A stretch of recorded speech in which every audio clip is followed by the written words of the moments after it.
Hello and thank you for joining us on the last edition of Journalist Hangout this week. I am Benga Oreshegun. Today on the program, United States raises fresh concerns after Kaduna State abduction, task federal government on stronger action to safeguard Christian communities. Governor Makinde rules out defection to APC, says his visit to President Tinubu was strictly on governance. And later on the show, Governor Abiodun announces plans to inaugurate 20 new roads, says his record of more than 1,600 kilometers of roads across Ogun State beats the achievements of two administrations before him put together. Well, I'll be hanging out with Babajide Kolade Otitoju, who's joining us via Zoom, and Olayinka Oyegbile will join us later on the show. Journalist Hangout starts right now.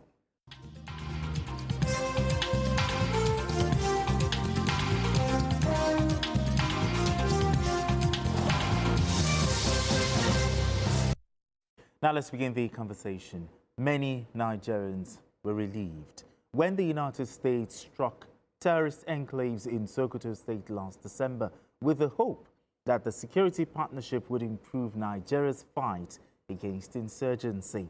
However, recent events indicate that the fight is far from over. The United States has called on the federal government to strengthen protection for Christian communities following the abduction of 177 worshippers in Kaduna State. The National Security Advisor, Nuhu Ribadu, said the federal government is intensifying security operations in the affected areas to secure the citizens. All right, BKO, let's begin this way. I mean, what do you think prompted the U.S. reaction? And also, what was the core message of the U.S. call?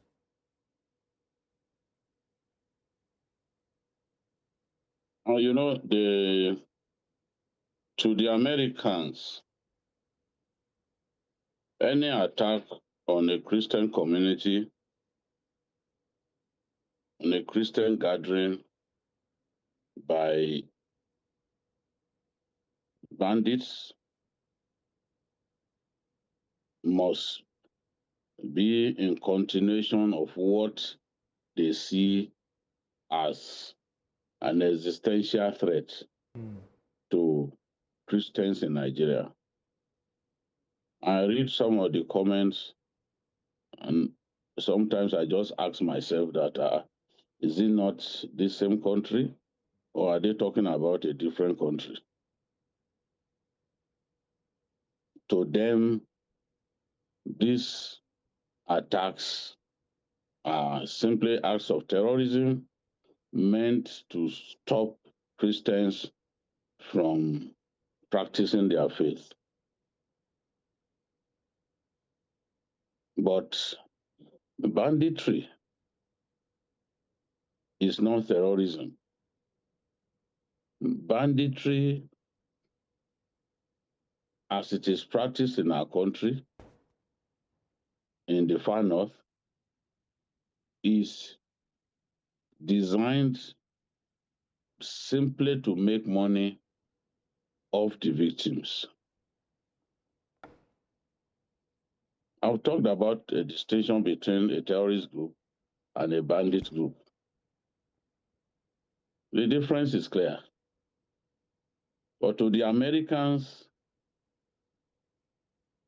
these attacks are meant to stop Christians from practicing their faith. They are meant to exterminate Christians. This is the way they see it. And coming not long after we were declared a country of concern, and the president of the US declared that there is a desire on the part of some people to wipe out Christians from Nigeria. And according to them, there is even official support for the for what they see as an attempt to take out Christians from our country. Now, I've said it again and again. Christianity and Islam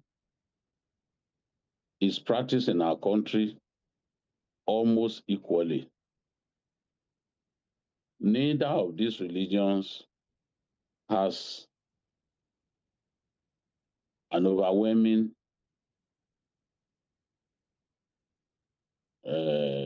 majority of adherents, not in this country.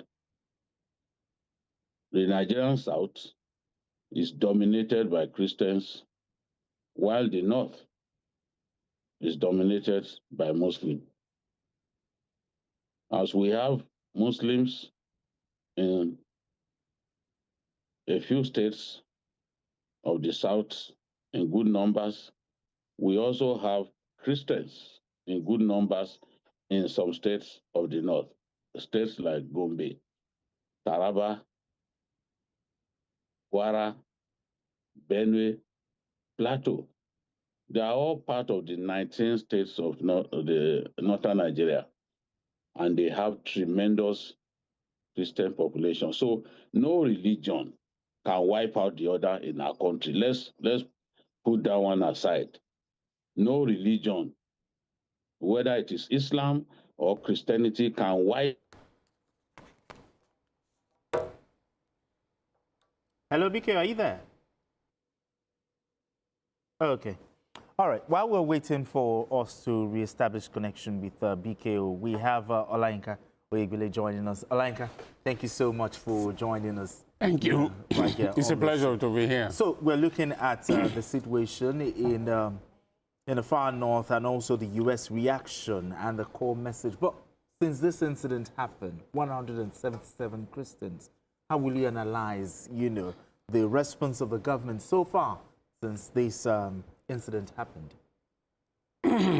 Well, so far, so good.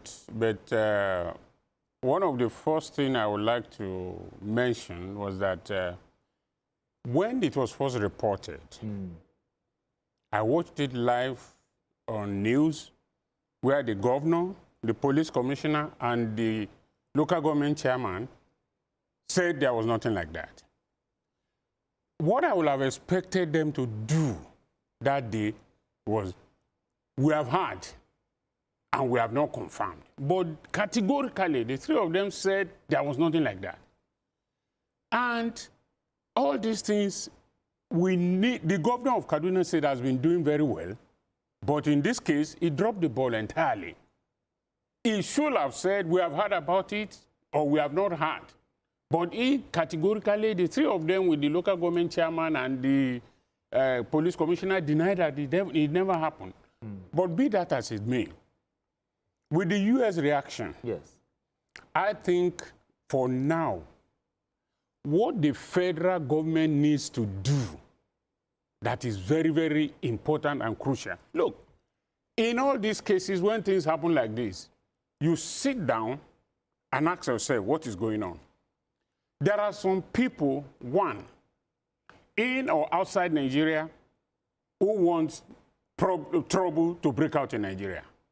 So when Trump said Christians are being killed, you saw some people who are happy that, yes, Trump is, I'm sorry to say, is not my model of a Christian, if you want to really come to that. But let's leave that aside. When Trump said that, we should also think that even inside or outside Nigeria, there are those who were diametrically opposed to the Muslim ticket, either in APC itself or outside APC. Okay. So the government itself must wake up. There might be some fifth columnists inside. Some black legs. Of course, recently, it has been happening, and the newspapers, and there have been speculations that the Vice President Kashim Shettima might be dropped, and they have been throwing out some Christian names and all that. Either some interested party inside the ruling party itself. So the government at the federal level must also take extra care. So if I get you well, all Yes. of these attacks could be politically motivated? I may be wrong, but you see, in all these things, you must also think ahead of Reading between the lines. exactly. You must read between because I am very, very sure if they have not thought about it, this is the time to think about it. We have BKO back on the line. BKO, I need you to land on your thought here.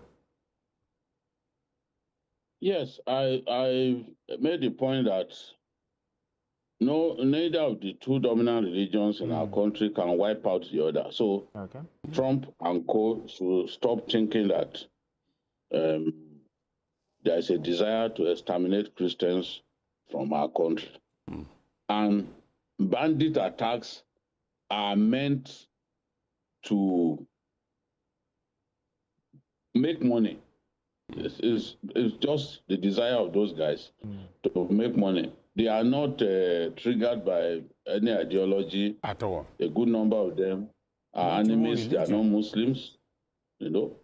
So, can you hear me? Yeah, I can hear you. I can hear you. Go ahead. Yes, so a good number of them are enemies. They are not even Muslims, and they are not Christians. So, there is no desire, and no one can exterminate Christians from Nigeria. That is not going to happen. Sure.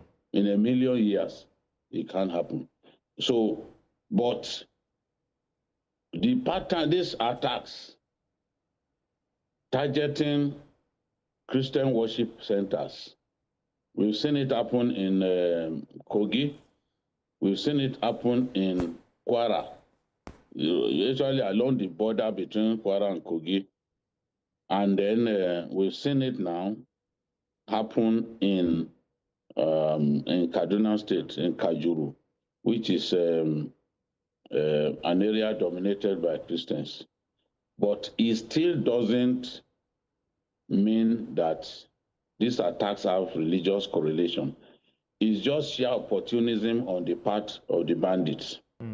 They've been targeting Christian clerics, they've been targeting Christian worship centers for so long because they know that ultimately ransom will be paid. And look at the idiots in Kogi who kidnapped the people at Ayetorokiri. They kept telling the residents, the traditional ruler, that look, we have no business with you, it is government. We want to talk to government because they believe that government will bring out the money and ransom will be paid, hefty ransom will be paid. So this is the thing. They know that once government gets involved, hefty ransom will be paid, either through third-party elements, but they believe that ransom will be paid. That's why when they do these things, when they go to attack schools, when they go to attack worship centers, they imagine that government will get involved because when there's so much outcry, government runs into panic mode and then they will find a way to negotiate. This is the reason they are carrying out these attacks. These attacks are not motivated by religion or religious differences. It's just an opportunity on their part to make money. And we are seeing attacks taking place in Sokoto and other places. Bello Tuji has active cells in Sokoto. Is actually from Zamfara. It's from Shinkafi local government in Zamfara. But he's very active in Sokoto state.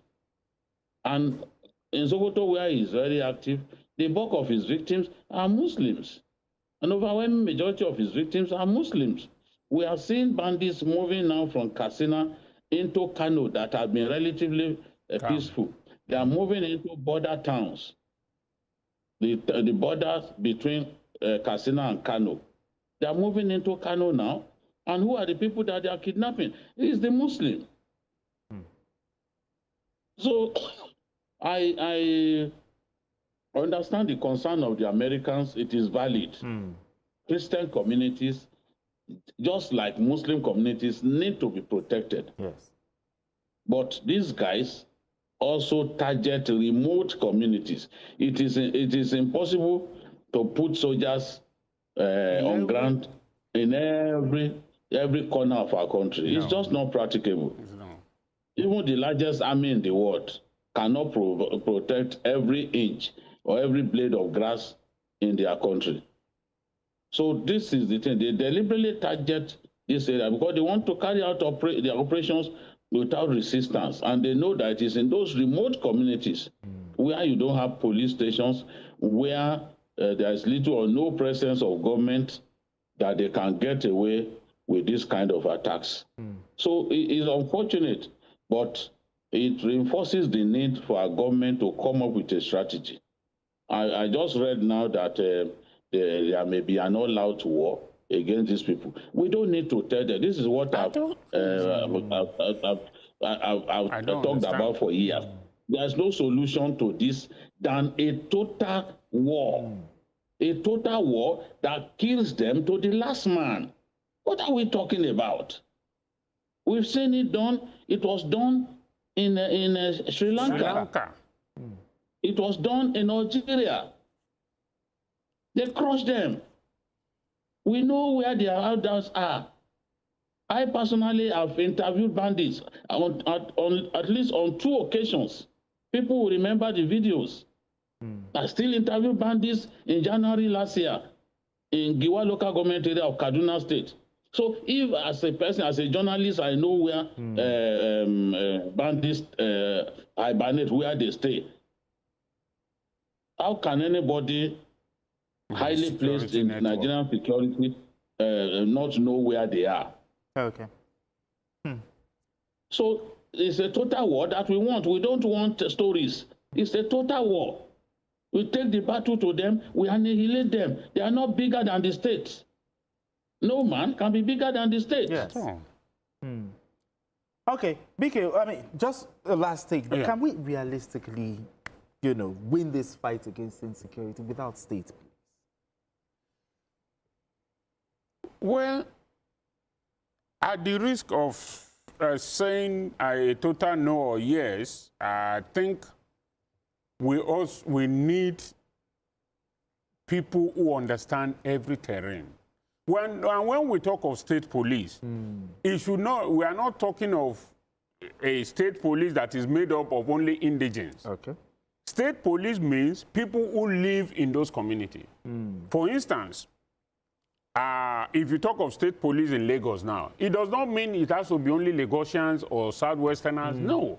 It means that there are people who have been, in Agege, for instance, there are people there who have been born there who have been there for 40 years. They were born there, they grew up there, and now you say state police, you say you will not recruit such a person. No, that's not. People should not understand what we mean by state police. State police means that you, in the community where you live, where you understand the terrain, this is what it will be. I don't think we can succeed without having state police. But at the same time, we also need people who on the community we also need to give information. Okay. The police now need to build confidence of people. Because when you have a state police and we have the same thing that we have now, because there are some cases that in some community, this man is a criminal. But you are afraid to report to the police because if you go and report, the police, somebody will tell him that it was all that came and told us you are. Okay. So, all right, gentlemen. They need to rebuild the confidence of the populace. All right, then. Let's move straight to our next conversation, shall we? As preparations for the 2027 elections intensify, more political alignments and realignments are unfolding. But the governor of Oyo State, Makinde, has reaffirmed his loyalty to the People's Democratic Party, PDP, despite ongoing defections to the ruling All Progressives Congress, APC. Speaking after a closed-door meeting with President Bola Ahmed Tinubu in Abuja, Governor Makinde said the visit was strictly about national governance issues, not partisan politics. He dismissed speculations that the meeting or his disagreements with some PDP leaders signaled a defection, stressing that he remains comfortable and committed to the PDP. Now let's hear from the governor. The president is the president of Nigeria, not the president of APC. and we're talking about governance here. So I came to um, discuss with the president on some governance issues, basically. Nigeria is a project that, all Nigerians must be concerned about, welfare of our people. What are the governance issues? This issue of insecurity, um, poverty alleviation. I mean, there are things that has no coloration of a party. As leaders, whether president or governor of a state, those are things that we have to work together, consult with one another, and ensure that we can make life one shade better for our people. All right, then that was Governor Seyi Makinde fielding questions from journalists. But BQ, let's start this way. Governor Makinde says he is comfortable in the PDP. First of all, what's your reaction to this story? No, I was very happy to hear that. I was very happy to hear him emphasize that he belongs to the PDP and he wants to remain in the PDP. Everybody can join the ruling party. Come on. Some of them need to stay in the opposition party. While I've always said that Nigeria cannot become a one-party state, and I'm happy that Professor Gambari also made that point clear that Nigeria cannot transit to a one-party state. We can have a dominant political party, but one-party state cannot happen in our country. So people like Makinde, who are still in the PDP, who are trying to take control of the PDP completely, I'm happy for them that they are still in the party. And Oyo State is too important for Governor Makinde to not work with the president to see how they can stabilize the state. In terms of food security in the southwest of our country, Oyo State is key. Yes. Oyo State is the size of the entire southeast of our country. It has tremendous potential. It's a big challenge to police the state because of its sheer size. And you saw what happened recently when bandits struck at the national park. The national park is a national asset. There has to be a way to police those parks. Okay. Those parks have become ungoverned spaces, and these bandits have been operating from those abandoned forests and national parks for some time. Sambisa was a national park. Was a national park, but they took it over.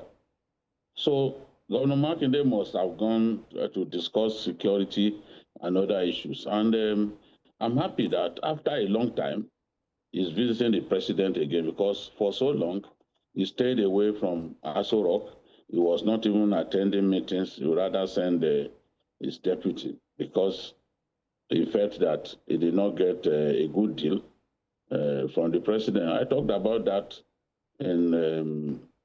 on some programs, but he finally had to say it during his ill-fated media chat that, in my view,